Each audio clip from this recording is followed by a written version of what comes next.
So hi guys, so nakuha ko na ang aking US visa, no? Fresh na fresh mula sa Manila. So kinuha namin dito sa LBC, parang warehouse ng LBC. So kinuha namin, hindi namin hinintay na i-deliver sa aming bahay, hindi, pinuntahan namin talaga sa warehouse. So ito na nga, so let's open it. Tadaan! Oh, Maya basad. Okay.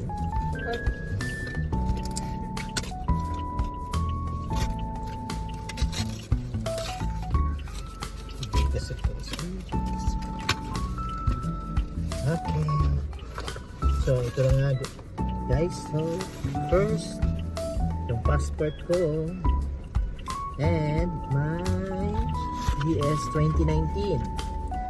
So sa DS 2019 meron akong perma, no? Meron akong perma.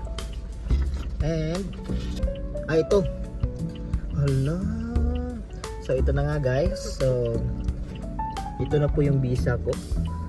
Sana all. Finally, makakapunta na kami sa US. So thank you so much, no?